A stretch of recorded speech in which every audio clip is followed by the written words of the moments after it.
परमेश्वर ने worship, praise and worship को जब बनाया, परमेश्वर ने जिस प्रकार इंसान के अंदर एक दिल को बनाया, अगर आप एक मानव है, अगर आप एक इंसान है और अगर आप परमेश्वर की कारीगरी हैं और अगर परमेश्वर ने आपको रचा है, अगर परमेश्वर ने आपको बनाया है और परमेश्वर ने जिस प्रकार आपको बना करके आपके इस देह में एक दिल को दिया है, तो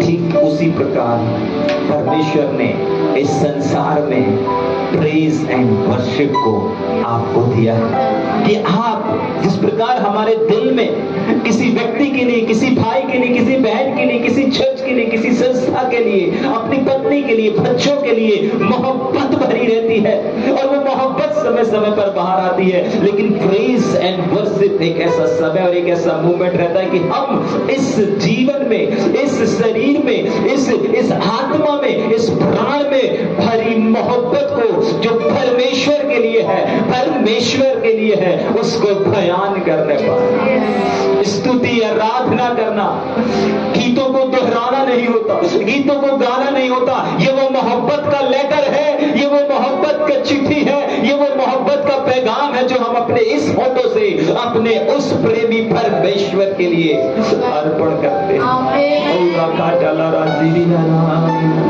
तुझसे प्यार, तुझसे प्यार, तुझसे प्यार, तुझसे प्यार, तुझसे प्यार, तुझसे प्यार, तुझसे प्यार है मुझे।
सभी को प्रेज द लॉर्ड, जय मसीह की। यीशु जिंदा है। क्या एक बार जोरदार ऊंची आवाज में हाथों को उठाकर और अपने स्थानों में खड़े होकर बोल सकते हैं, यीशु जिंदा है, यीशु जिंदा है, यीशु राजा है। यीशु राजा है। जो बाहर बैठे हैं उनको भी अंदर बैठने की जगह बनाएंगे। बाबा। इससे पहले कि हम परमेश्वर के वचन में जाएं, इससे पहले कि हम परमेश्वर के वचन को सुने, मैं आपको बताना चाहता हूं कि आज का जो दिन है, ठीक है कि नहीं, आज कौन सा दिन है? आज रविवार का दिन है, आज शुक्रवार का दिन है, आज पुनरुत्थान का दिन है, आया ना? ठीक है कि नहीं? लेकिन मैं आपको बताना चाहता हूं आज एक और दिन है, ठीक है कि नहीं? आज एक और विशेष दिन है, और वो दिन कौन सा है? हेलो, हाँ, संडे है, ठीक है, अच्छी चीज है, लेकिन विश्राम दिन है, ये भी ठीक है, अच्छी चीज है, लेकिन मैं आपको बताना चाहता हूं कि आज एक और स्पेशल दिन है, और वो स्पेशल दिन है, बाइबल बताती है, देने का दिन। कौन सा दिन? देने का दिन। हम सप्ताह भर में एक दिन, जिस दिन हम इकट्ठा होते हैं ना, उस दिन हम क्या करते हैं? देने के लिए इकट्ठा होते हैं। अपने दिल को, अपनी मोहब्बत को, अपने आप को, अपने तन को, अपने भेंट को, अपने मन को, अपने आप को, किस चीज के लिए और किसके लिए? अपने प्रेमी के लिए, अपने परमेश्वर के लिए, वो जो हमसे मोहब्बत करता है, वो जो हर एक से मोहब्बत करता है, वो जो उसकी मोहब्बत में कम और ज्यादा नहीं होता, वो जिसकी मोहब्बत में मिलावट नहीं होती, वो जो अपनी मोहब्बत सबको बराबर बांटता है, वो जो हर एक से मोहब्बत करता है, वो सिर्फ पवित्र लोगों से, पवित्र लोगों या फिर जो अच्छे लोग हैं, बड़े लोग हैं, उनसे ही नहीं, परंतु हर एक से अपनी मोहब्बत का इजहार करता है, अपने प्रेम को प्रकट करता है, और वो सबको गले लगाता है। उस प्रेमी परमेश्वर को ये समय रहता है कि हम क्या दें? अपने दिल से, अपने आप को, अपने जीवन को, अपने समय को, और अपने आज का दिन जो विशेष रहता है, हाँ, लेने का दिन है, ठीक है कि नहीं? हाँ, जब हम उसके दरबार में आते हैं, हाँ, जब हम उसके भवन में आते हैं, परमेश्वर हमें अपनी आशीषों से नवाजता है। कितने लोग विश्वास करते हैं कि अगर हम परमेश्वर के भवन में आते हैं तो हमको नवाजता है? लेकिन आपको मालूम है, उस नवाजे जाने से, उस परमेश्वर के बढ़ाए जाने से पहले भी परमेश्वर चाहता है कि हम उसको दें। कितने लोग देने तैयार हैं? देखिए, अगर आप देंगे ना, बाइबल बताती है कि मैं किसी का कर्जदार नहीं हूं। आपका परमेश्वर कहता है कि मेरे बेटे और मेरी बेटी, मैं तुम्हारा कर्जदार नहीं हूं। तुम्हारा ही क्या, किसी का भी कर्जदार नहीं हूं। ठीक, एक और चीज बता के फिर हम परमेश्वर के वचन में चलेंगे ना।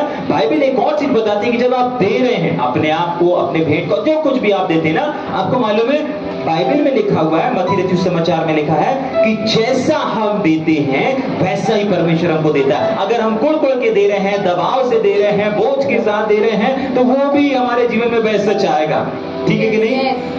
समझ में आ रहा है? लिखा है ना बाइबल में, जिस नाप से तुम उसी नाप से तुम्हारे लिए नापा जाएगा। ठीक है कि नहीं? तो देते समय, चाहे आप अपने दिल को दे रहे हो, चाहे आप अपनी मोहब्बत को दे रहे हो, चाहे आप अपनी भेंट को दे रहे हो, या जो कुछ भी आप दे रहे हो ना, याद रखिए पलट के वैसे ही आएगा। कोई ऐसा है क्या जिसने गेहूं को बोया और वो चावल को काटेगा? नहीं। है? चावल बोया तो दाल की फसल को काटेगा? नहीं। है? और दाल बोया तो क्या चने को काटेगा? ऐसा होता है क्या? नहीं होता ना। ये सिस्टम परमेश्वर ने बना करके रखा है। अपने पड़ोसी को बोलो, आप जैसा दोगे, आप जैसा दोगे, आप जैसा बोगे, आप जैसा दोगे, वैसा काटोगे, वैसा काटोगे। आज पता है समस्या क्या है कि लोग देने के बजाय काटने में ज्यादा समय को गुजारते हैं। ठीक है कि नहीं? किसमें ज्यादा समय जाता है? काटने में। आपको मालूम है कैसे? क्योंकि सप्ताह भर हम क्या करते रहते हैं? कहीं ना कहीं काटने के जुगाड़ में लगे रहते हैं। हाँ या ना? ठीक है कि नहीं? हाँ, हमारे व्यवसाय अलग हो सकते हैं, हमारे काम अलग हो सकते हैं, हमारा क्षेत्र अलग हो सकता है, हमारा एजुकेशन के हिसाब से, या हमारी डिग्री, या हमारे कार्य क्षेत्र के हिसाब से, हमारी पद या हमारी कुर्सी या फिर हमारी जॉब अलग अलग हो सकती है, लेकिन एक ही निचोड़ निकलता है, और वो है बिल्कुल सही। क्या चीज करना? काटने में। मतलब हमारा अधिक समय कहां पर जाता है? काटने में चला जाता है। जागरे? समझ में आ रहा है? अधिक समय कहां जा रहा है? अपने पड़ोसी से बोलेंगे, आपका अधिक समय कहां जा रहा है? आपका अधिक समय कहां जा रहा है? काटने में जा रहा है। काटने में जा रहा है। बोले सही तो बोल रहे हो। ठीक, सुनेंगे। लेकिन बाइबल आज हमको कुछ बताती है, और आज जिस विषय को हम सीखने जा रहे हैं, सच में वो वचन आपकी जीवन में एक नए प्रकाशन को लेकर के आएगा। और निश्चय आज के बाद आपका ये जो काटना है, ठीक है कि नहीं? काटना अच्छी चीज है। काटना चाहते हैं? ठीक है, जल्दी से पढ़ेंगे मत्ती रचित सुसमाचार, उसका 6वां अध्याय और उसका 19 वचन को पढ़ेंगे। काट के करते क्या है आपको मालूम है? वेयर हाउस किस लिए बने रहते हैं? बिल्कुल सही। इतना गंभीरता से क्यों बोल रहे हैं? अकाउंट क्यों खुलवा के रखे हैं? हाँ, सेविंग के लिए खुलवा करके रखे हैं, ठीक है कि नहीं? गोल्ड क्यों लेके रखे हैं? इमरजेंसी के लिए, बोलिए ना। ठीक है कि नहीं? ठीक। लेकिन वापस परमेश्वर का वचन कुछ कहता है, पढ़ेंगे। मत्ती 6:29। हाँ, अपने लिए यस। पृथ्वी पर धन इकट्ठा, कहाँ पर? पृथ्वी पर धन इकट्ठा ना करो। इकट्ठा, स्टोर जिसको बोला जाता है ना, जैसे किसान के क्या करते हैं, जब कटनी को काटते हैं तो उसको रखने के लिए किसी के पास घर में जगह रहती, किसी के पास नहीं रहती, तो वो कहां पर ले जा करके रखते हैं? वेयर हाउस में रखेंगे, मंडियों में रखेंगे, किसी गोदाम में रखेंगे, या फिर एक ऐसा बना करके रखेंगे जहां पर वो क्या करते हैं? स्टोर करके रखते हैं और समय समय पर उसको क्या करते हैं? सेल करते हैं। आया ना? यस, सेल करते हैं, ठीक है कि नहीं? लेकिन आज हम कुछ विशेष चीज को देखने जा रहे हैं और निश्चय ये वचन, ये प्रकाशन आपके जीवन में एक बदलाव को लेकर के आएगा और आपके सोच को बदल करके रख देगा। तैयार है? देखिए, मैं बताना चाहता हूं कि आज जिस बात को हम देखने जा रहे हैं ये आपको एक नेक्स्ट लेवल पर लेकर के जाएगा। चाहते हैं स्पिरिट में आत्मिक क्षेत्र में एक कदम आगे जाना, कि जहां है वहां पर संतुष्ट है। जहां पर देखिए, अगर आप संतुष्ट है ना, तेल और आटा, मैं तेल जो है ना, तेल उड़ेल रहा था ना एलिया, वो बंद हो गया था। मैंने कि परमेश्वर के देने में गड़बड़ी नहीं है।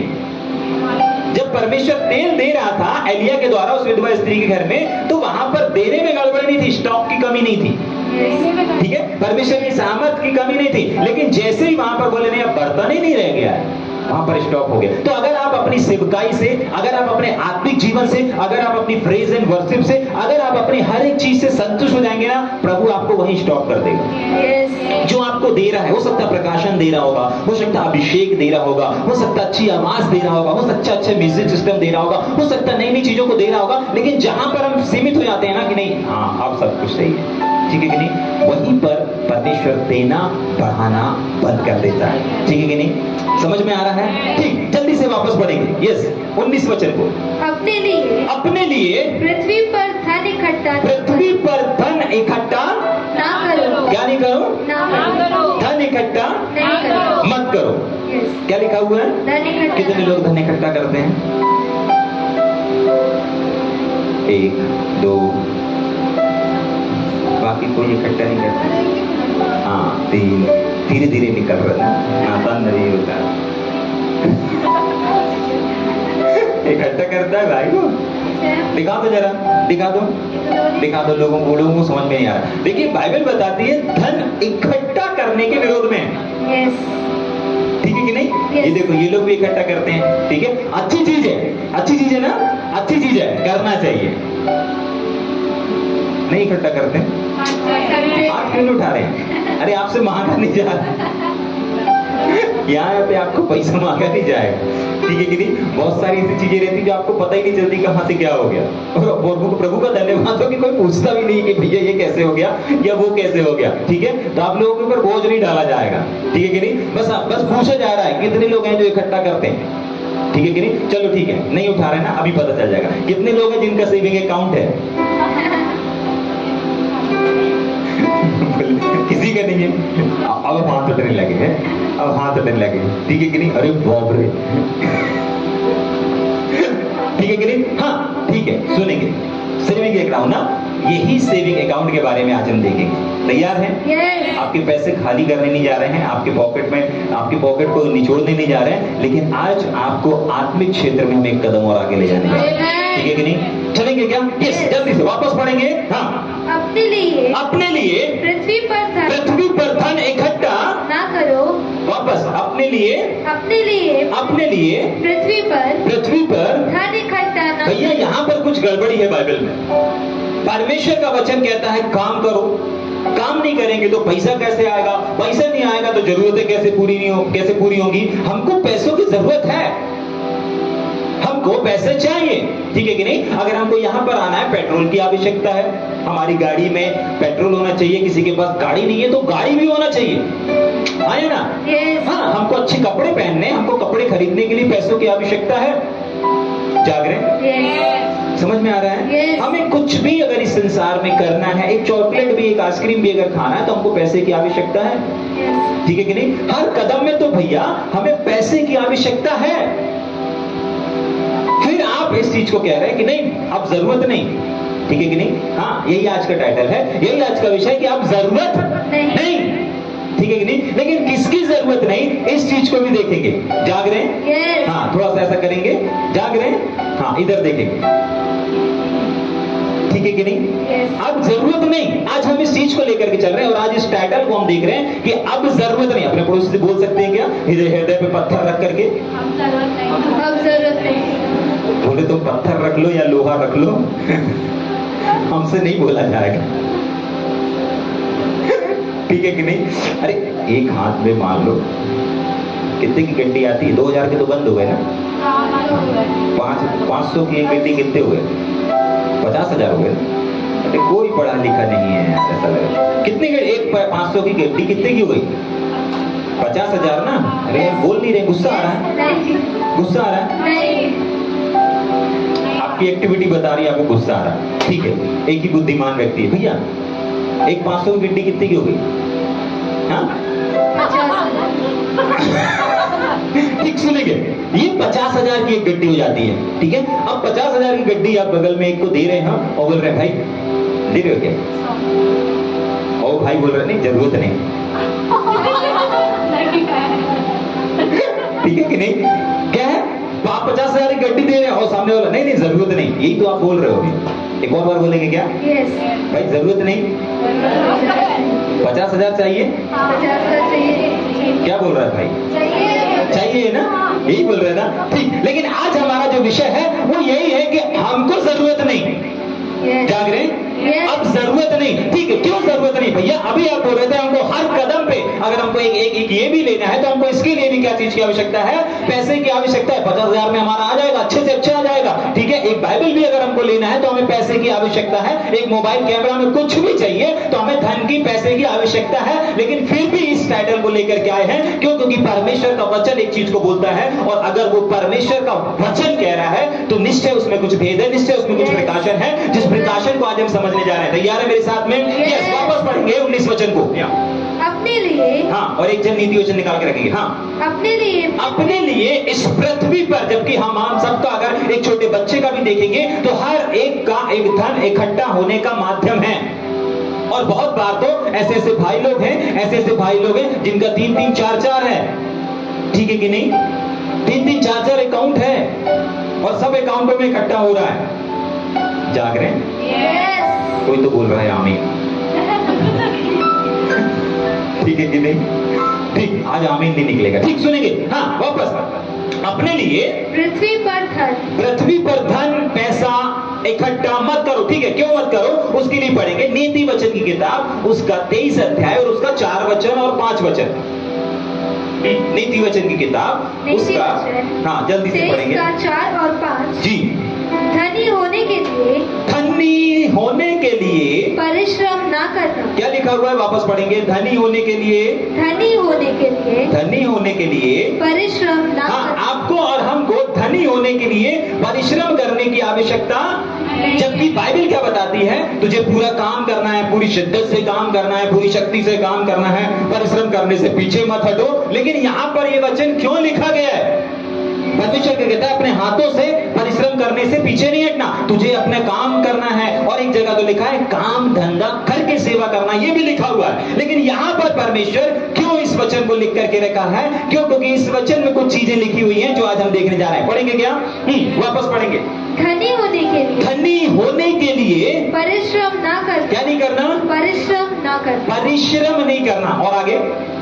अपनी समझ का भरोसा छोड़ना। हाँ, अपनी समझ का भरोसा छोड़ देना। हाँ, क्या तू अपनी दृष्टि, बस पहली चीज को देखेंगे। क्या लिखा है? पहला वर्ड क्या लिखा वहां पर? धनी होने के लिए परिश्रम ना करना। यस, आपको काम किस चीज के लिए करना है? परमेश्वर आवश्यकताओं की चीजों के लिए आपको कुछ खरीदना है, उसके लिए मना नहीं कर रहा है। लेकिन अगर परमेश्वर किसी चीज के लिए मना कर रहा है तो वो कर रहा है स्टोर करने के लिए, जिसको मत्ती रचित समाचार में हमने देखा इकट्ठा करने के लिए। किस चीज के लिए? इकट्ठा करने के लिए। धन आना गलत नहीं है, धन को रखना गलत नहीं है, जाग रहे हैं? क्योंकि धन रहेगा तो हम कुछ चीज को ले पाएंगे, ठीक है कि नहीं? लेकिन परमेश्वर यहां मना किस चीज को कर रहा है? धन को स्टोर करने के लिए। आपको धन की आवश्यकता है, हर कदम पर है, लेकिन जिस तरह आपको धन की आवश्यकता है ना, उसी तरह उससे भी बढ़कर आपको अपने जीवन में अपने परमेश्वर पर निर्भर रहने की आवश्यकता है। आपको पता है धन आपको आपकी वस्तुओं के करीब लेकर के जाता है। मोबाइल खरीदना है, आपके पास 50,000 है, आप चले जाएंगे कहां पर? एप्पल के शोरूम में, आईफोन के शोरूम में, और किसके शोरूम में? सैमसंग के शोरूम में, बड़े बड़े शोरूम में चले जाएंगे। क्यों? क्योंकि 50,000 की गड्डी, बोलिए ना, है। अच्छा, अगर आपका बर्थडे आने वाला है तो आप अच्छे, अगर आपके पॉकेट में अच्छा पूरे 500-500 के नोट भरे हैं, अच्छे बड़े कहां पर चले जाएंगे? शॉपिंग सेंटर में चले जाएंगे, जहां अच्छी अच्छी साड़ियां हो, अच्छे अच्छे सूट हो, वहां चले जाएंगे और अच्छा सा सूट पसंद करके भी बोल नहीं रहे क्या बात है? हाँ, लेकर के आएंगे। क्यों लेकर के आएंगे? क्योंकि पैसे है। इसका मतलब ये जो पैसा है ये आपको आपकी डिक्शनरी, क्या बोलते हैं उसको इंग्लिश में? डेस्टिनी के पास लेकर के चला जाता है, ठीक है कि नहीं? आपका पास जो पैसा है वो आपकी जो डिजायर है उसके करीब ले जाता है। अगर आपके पास में 10-15 लाख रुपए पड़े होंगे, आप जल्दी से बोलेंगे चलो 5 नवंबर को एक कार खरीद के लेके आते हैं, ठीक है कि नहीं? 5 नवंबर को किसका बर्थडे है पता नहीं, ठीक है कि नहीं? तो अगर 10-15 लाख रुपए से पड़ रहे हैं, बोले चले अरे 5 तारीख को तुम्हारा बर्थडे, चलो अब एक कार खरीद कर लेके आते हैं, चल मैं शोरूम चलते हैं, ठीक है कि नहीं?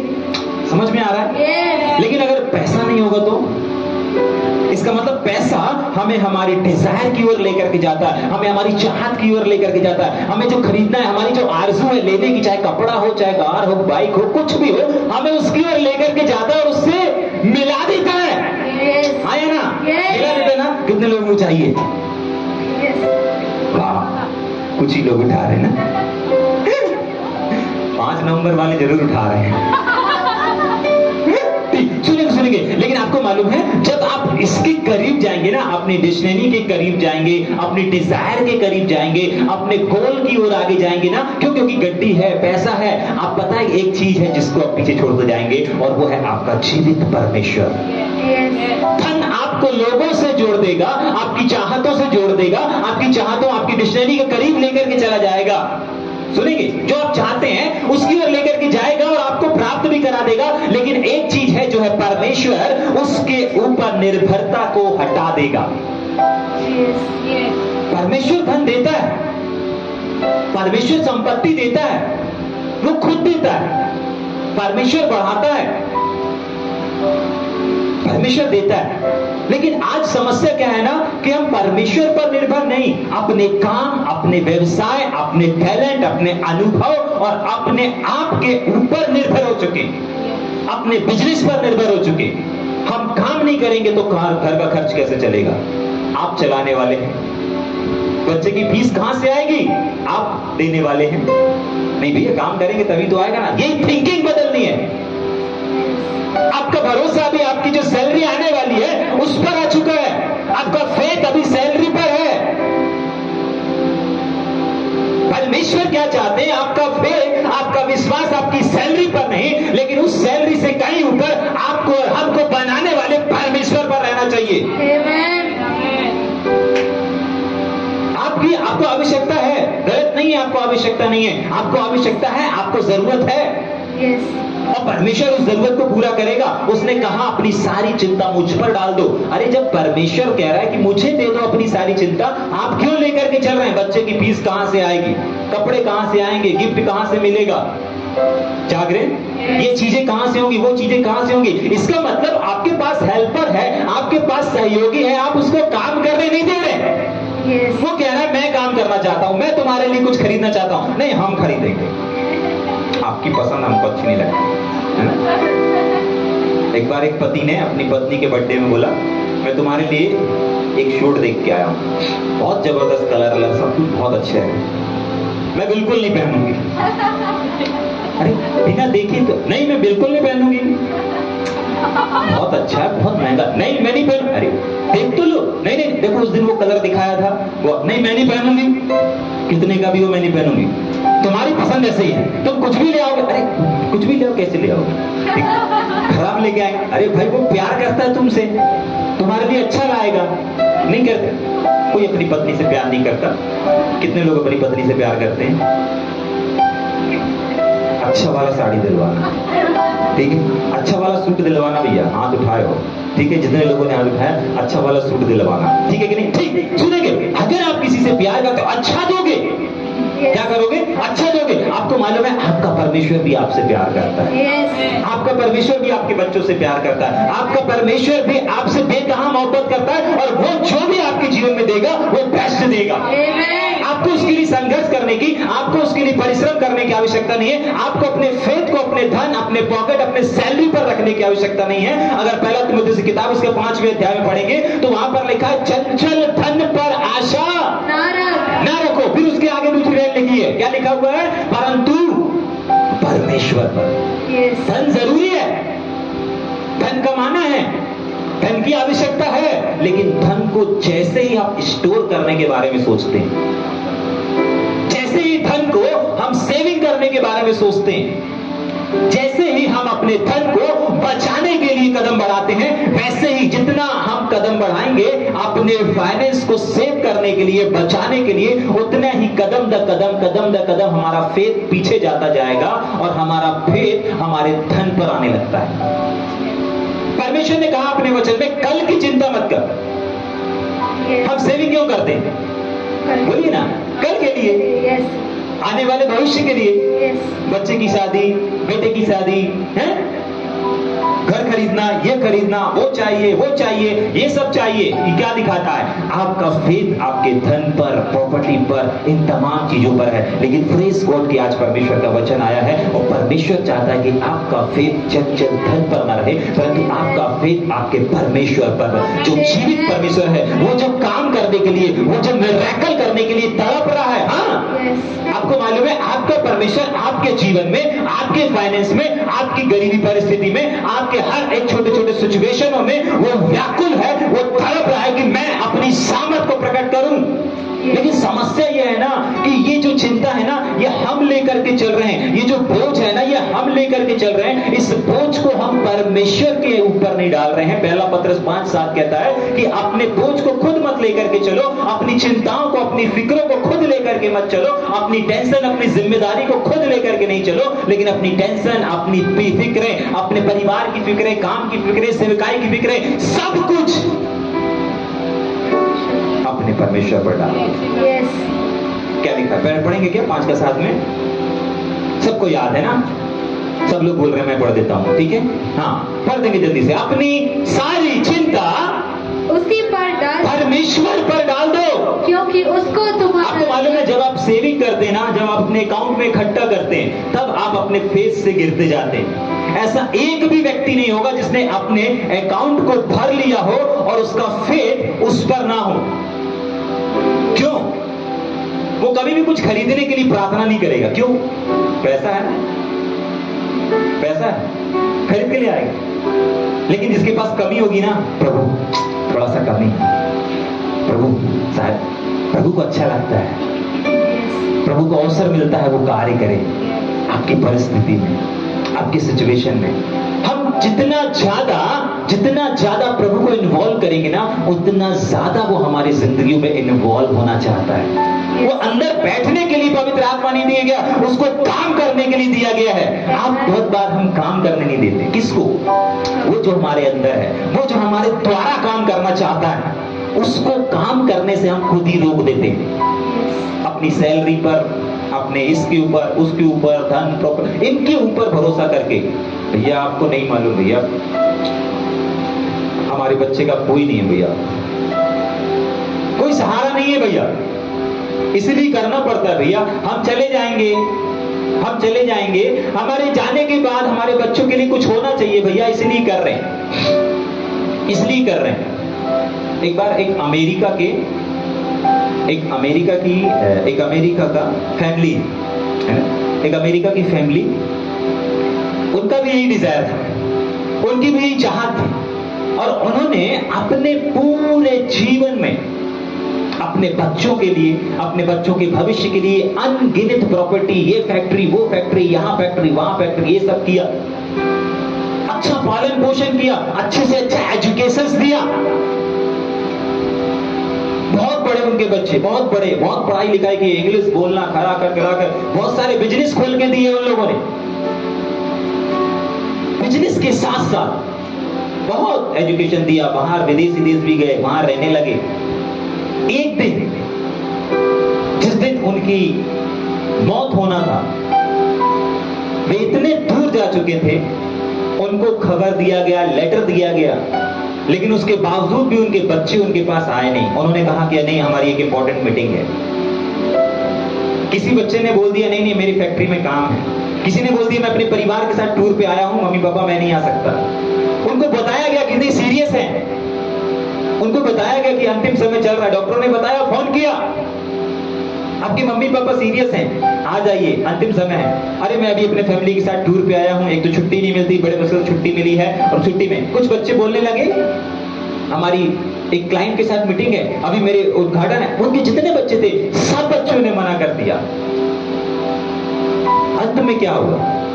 जब उन लोगों ने अपनी आखिरी सांस ली, उन्होंने एक ही चीज को कहा, और कहा, अपने लिए पृथ्वी पर धन इकट्ठा नहीं करना चाहिए, नहीं करना चाहिए। क्यों? क्या हुआ उनके इकट्ठा करने से? क्या क्या क्या हुआ? बड़े बड़े एजुकेशंस, बड़ी बड़ी डिग्री क्या हासिल हुआ? और आपको मालूम है, उनका जीवन आत्मिक भी नहीं हो पाया, जबकि विश्वासी लोग थे, जबकि परमेश्वर से जुड़े हुए लोग थे। उन्होंने अपने सारी सेविंग को कहां पर यूज किया? अपने बच्चों के जीवन में, अपनी प्रॉपर्टी में, ये बिजनेस वो बिजनेस बढ़ाने में। कभी दान पुण्य का, कभी भी धार्मिक कामों में नहीं लगाया, कभी भी परमेश्वर के राज्य के लिए नहीं आगे आया। अगर परमेश्वर के लिए भी इस्तेमाल किया होता तो परमेश्वर खुद स्वर्ग से उतर के आकर के उनको बचा लेता। हाँ, हमारा धन बचाता भी है, आने वाले दिन में अपन सीखेंगे, लेकिन अभी यहां पर रुकेंगे, सुनेंगे ध्यान से।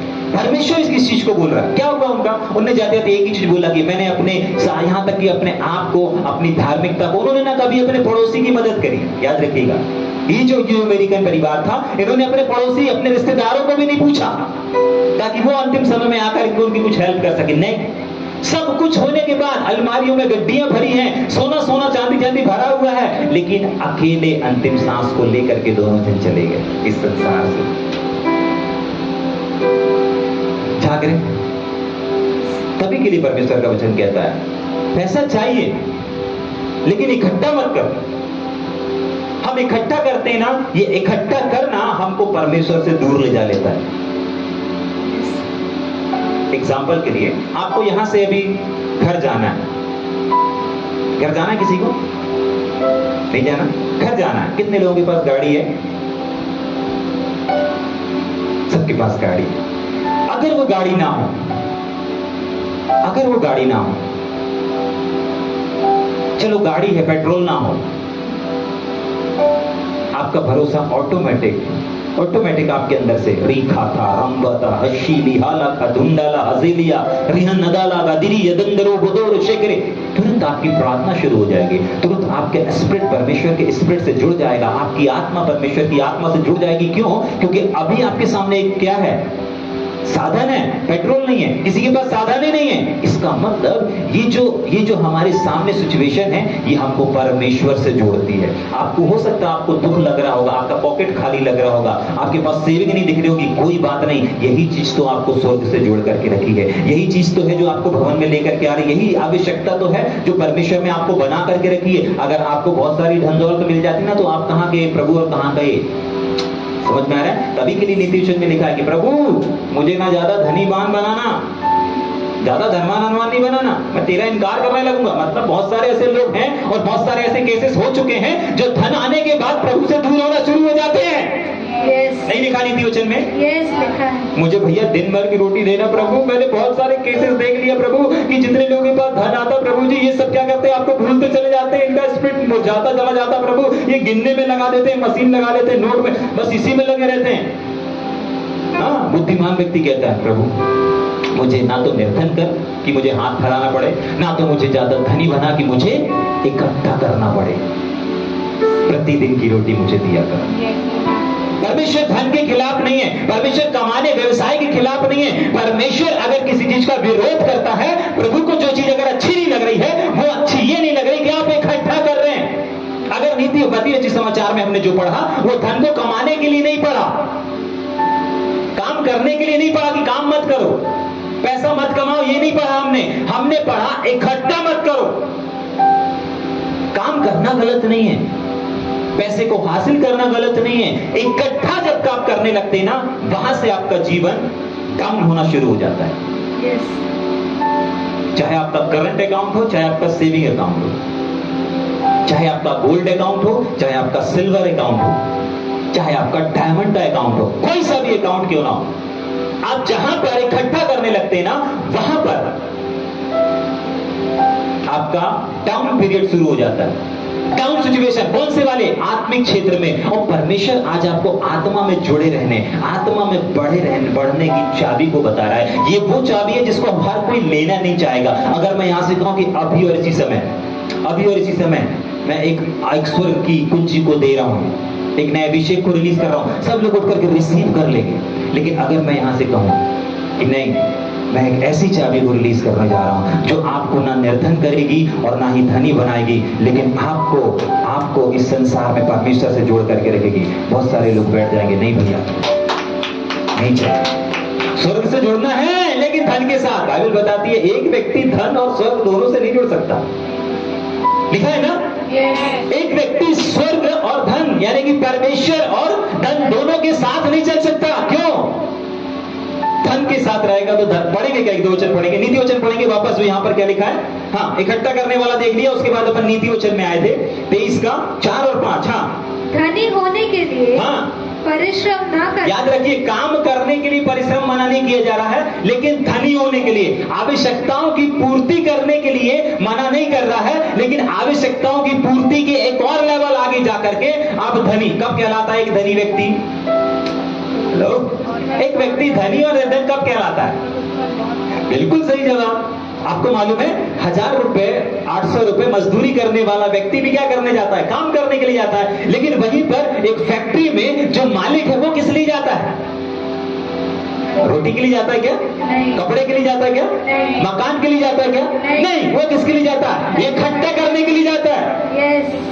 जाग रहे हैं? समझ में आ रहा है? परमेश्वर का वचन धन के विरोध में नहीं है। परमेश्वर सिर्फ इस बात को चाहता है कि देखो, धन आपको लोगों से तो जोड़ देगा, आपको अपनी चाहत के करीब तो लेकर के चला जाएगा, लेकिन मुझसे दूर कर देगा। और ये चीज प्रभु नहीं चाहता। ये चीज को प्रभु ने देखा है, एक नहीं बहुत बार देखा है, तभी के लिए परमेश्वर का वचन आज हमारे बीच में आया। और मैं विश्वास करता हूं कि जब भी परमेश्वर का वचन आता है वो आवश्यकता के अनुसार ही आता है। अगर आज ये वचन आया है, निश्चय हमारा ध्यान, निश्चय हमारा फोकस आज सेवकाई से हट करके आज कहीं प्रॉपर्टी में, कहीं बिजनेस में, तमाम जगहों पर जा चुका है, लेकिन परमेश्वर से हट चुका है। आप उस चीज को हासिल भी कर लेंगे। आपको कार चाहिए, आपको निश्चय कार मिलेगी। आपको एक नया बिजनेस करना है, आपको निश्चय नया बिजनेस मिलेगा। आपको नई जमीन लेनी है, आप निश्चय जमीन ले पाओगे। आपको नया घर खरीदना, आप निश्चय घर खरीद पाओगे। आपको सोना चांदी जो चाहिए, आप उसके लिए परिश्रम कर रहे हो, काम कर रहे हो, आप निश्चय उस चीज को हासिल कर पाओगे। लेकिन एक चीज है जिससे आप दूर होते चले जाओगे, और वो है आपका आत्मिक क्षेत्र और आत्मिक मंडल।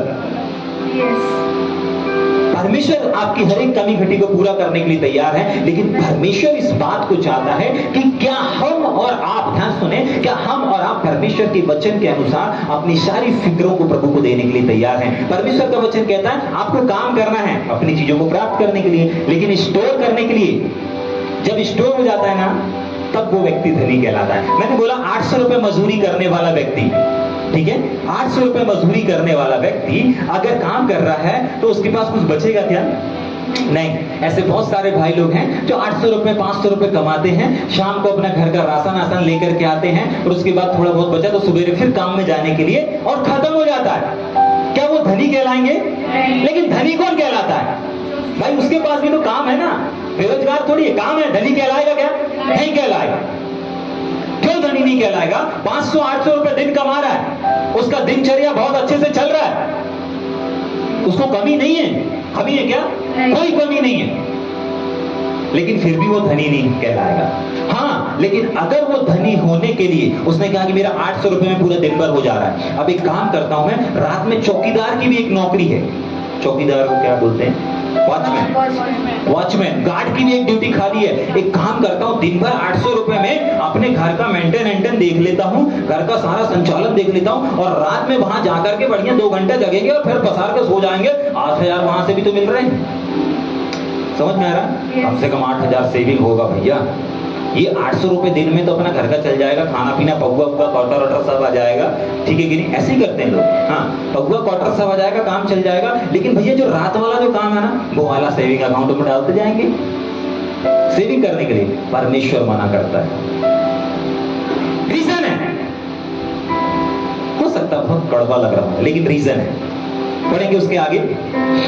यहां पर भी हाँ, धनी व्यक्ति कौन कहलाता है? धनी होने के लिए ऐसा नहीं लिखा कि अपनी आवश्यकता के लिए कपड़ा खरीदना है और काम पे ना जाओ, ऐसा नहीं है। हाँ, धनी होने के लिए क्या लिखा वहां पर? धनी होने के लिए परिश्रम नहीं करना, अपनी समझ, याद रखिए, अपने पड़ोसी को बोलेंगे खाने को है, पीने को है, रहने को है, पत्नी बच्चे हैं, सब अच्छे से चल रहा है, बस बोलो बस इसके आगे नहीं करना, इसके आगे कल जो होना है, बोलेंगे जो विश्वास कर रहे हैं वो बोलेंगे, वो कल देख लेगा परमेश्वर।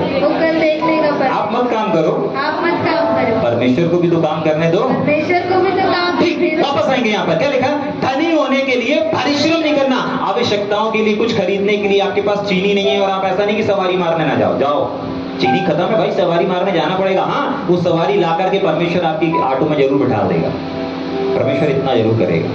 आप निकलोगे गाड़ी लेकर के, निश्चय आपको परमेश्वर क्या करेगा? आपको परमेश्वर को मालूम है ना, इनके घर में चीनी खत्म है, परमेश्वर को मालूम है, आप निकलोगे मिलेगा। लेकिन अगर आप चीनी की फैक्ट्री खोलने निकलोगे तो यार चीनी की फैक्ट्री खोल लेते हैं, प्रभु बोलेगा नहीं दूंगा।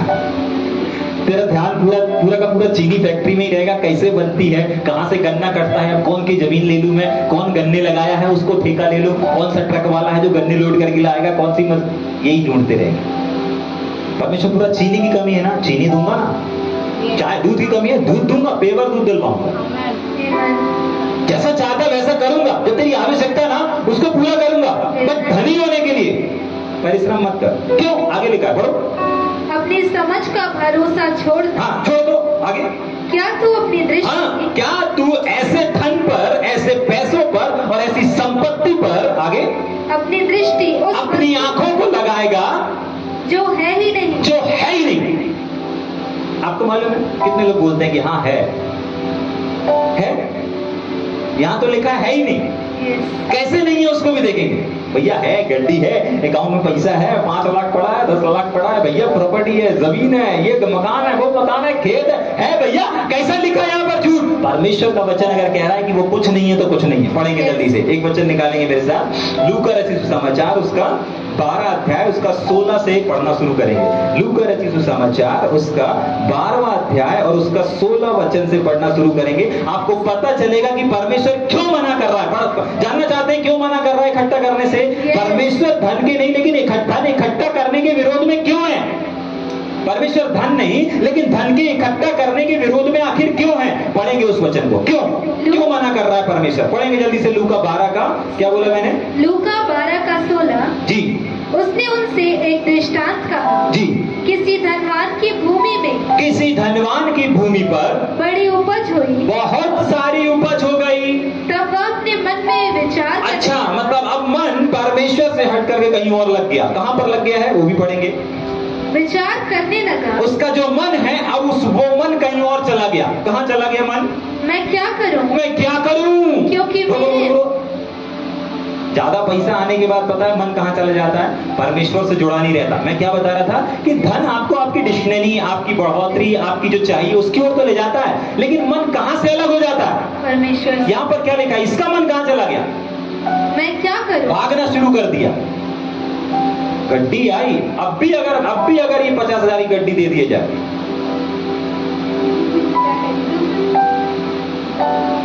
मोबाइल कौन सा मॉडल?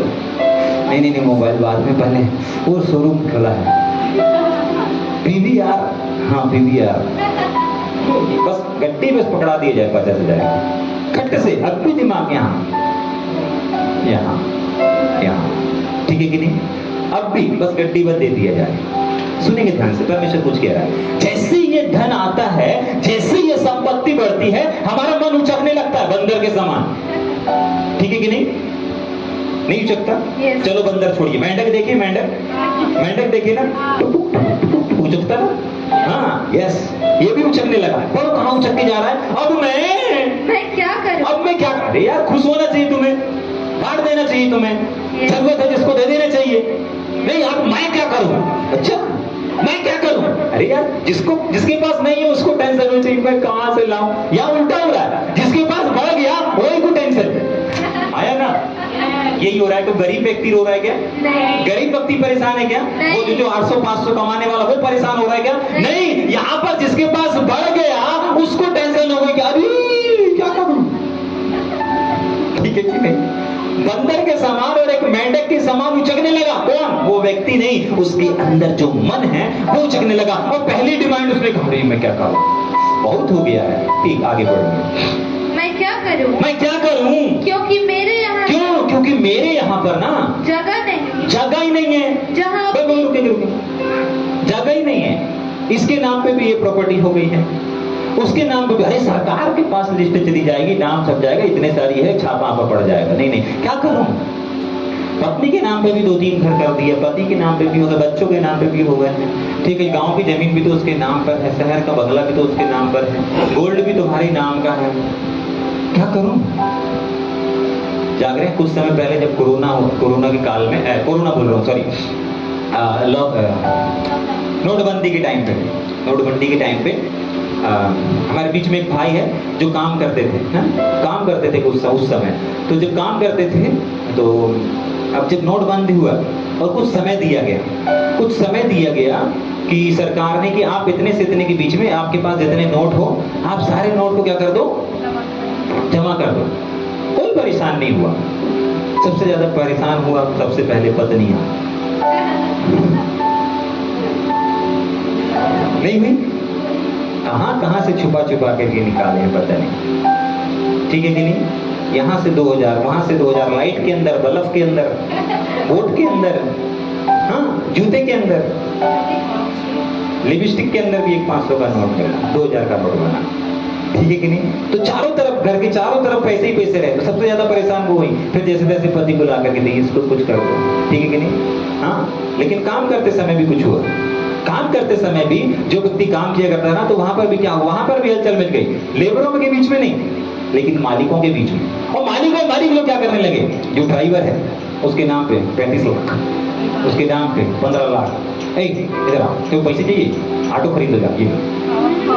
ठीक है, पैसे चाहिए, करता ले जल्दी दे। ठीक है कि नहीं? बाद में देना है। ठीक है, कोई ब्याज नहीं लगेगा, वापस लौटा देना। ठीक है कि नहीं? फटाफट बांटने लगे। हाँ कितने हैं? इतने लो। कितने चाहिए? 20। हाँ 20 ले जाओ। ठीक है कि नहीं? हाँ लिखवा दो। तुम्हारा एक काम करते हैं ना, तुम तो अपनी जरूरत पूरी कर लो, अब हम लोग काम नहीं आएंगे तो कब कौन आएगा? ठीक है कि नहीं? उनको नहीं मालूम 10, 15, 20 लाख जो रुपए दे रहे हैं वो किस लिए दे रहे हैं। ठीक है, अभी सब ले जा करके बैंक में देंगे तो बोलेंगे इतना सारा गड्डी कहां से आ गया। समझ पा रहे हैं? क्या हुआ? यही हुआ जो यहां पर हुआ है। क्या करूं अब मैं? जाग रहे? उन लोगों ने बांटा, आंखों देखी बता रहे हैं, वो भाई यहां पर है। ठीक है कि नहीं? उसने भी आवश्यकता के अनुसार ले लिया था, हालांकि 1 लाख रुपए ले लिया था उसने। नहीं ज्यादा नहीं चाहिए, 1 लाख रुपए दे दो। ठीक है, एक डायरी बना देते, इसमें तुमको जब जितना देना हो देते रहना, कटवाते जाना, काम करवाते जाना, कटवाते जाना, कोई नहीं मांगेगा तुमसे। ठीक है, हम नहीं करेंगे मदद तो कौन करेगा बेटा? तुम हमारे यहाँ काम कर रहे हो, तुम ले लो, तुम नया गाड़ी ले लो, पुराना गाड़ी हो गया तुम्हारा। ठीक है कि नहीं? जबरदस्ती लोगों को गाड़ियां उठवा दी है। ठीक है कि नहीं? जबरदस्ती घर बनवा दिए लोगों को। ठीक है कि नहीं? क्यों? पैसा निकल रहा है। वो भाई लेबर है, काम कर रहा है, वो तो आज नहीं तो कल दे देगा। सरकार के पास चला गया तो नहीं मिलेगा। ठीक, क्या लिखा वहां पर? इसकी भी एक समस्या थी, मैं क्या करूं? हाँ आगे। क्योंकि मेरे यहाँ ना जगह नहीं है रखने की। इनके पास भी जगह नहीं थी। इनने बोला यार पत्नी के लिए भी है, बच्चे के लिए भी है, ये मकान भी, ये फैक्ट्री भी, ये दुकान भी, ये भी सब तो है, सबके नाम पर है, छोटे छोटे बच्चों के नाम पर भी है, लेकिन अभी भी बहुत है। अब क्या करूं? समस्या यही है, क्या करूं? हाँ, इसी समस्या से निकालने के लिए परमेश्वर का वचन आया है। इसी समस्या और इसी परेशानी में ना जाने देने के लिए परमेश्वर का वचन आया है। आज थोड़ी थोड़ी चीजों में जब हम सेविंग शुरू कर देते हैं ना, थोड़ा थोड़ा हम दूर होना शुरू हो जाते हैं, थोड़ा थोड़ा हमारा ध्यान बटने लगता है, बार बार अकाउंट चेक करते हैं, बार बार ये चेक करते हैं। अगर कोई गलती से भी ऐसा रील आ गया सामने कि अगर आपने ये फोटो खोल के देख लिया, आपका अकाउंट खाली हो जाएगा और आपको याद आता है, उस दिन तो मैंने खोला था एक फोटो, अरे तुम भी अपना अकाउंट नंबर चेक कर दो दीजिए। तुम अपना वो वाला करंट वाला चेक करो, वहां बैलेंस चेक करो जल्दी। हाँ है, ठीक है कि नहीं? सांस में जान आ जाती है। समझ में आ रहा है या ऊपर से जा रहा है? ठीक, सुनेंगे वापस। हाँ, वापस पढ़ेंगे जल्दी से। मैं क्या करूं? क्योंकि मेरे यहाँ जगह नहीं है पैसे रखने की। हाँ, आगे। जहाँ अपनी उपज रखूं, जहां पर मैं अपने धन को रखूं, पैसे को रखूं, प्रॉपर्टी को रखूं। आगे। और उसने कहा मैं यह करूंगा, मैं अभी काम करूंगा, मैं दान कर दूंगा, जरूरत है उसको दे दूंगा। आगे। मैं परमेश्वर के राज में दे दूंगा। हाँ, पढ़ेंगे आगे। मैं मेरे पास जो मांगेगा मैं उसको दे दूंगा। हाँ, पढ़ेंगे। मैं अपने पैसे को, हाँ, मैं भले कामों में लगा दूंगा। हाँ, आगे। मैं परमेश्वर के राज में, हाँ, आगे। मैं एक चर्च बनवा दूंगा। हाँ, मैं आगे।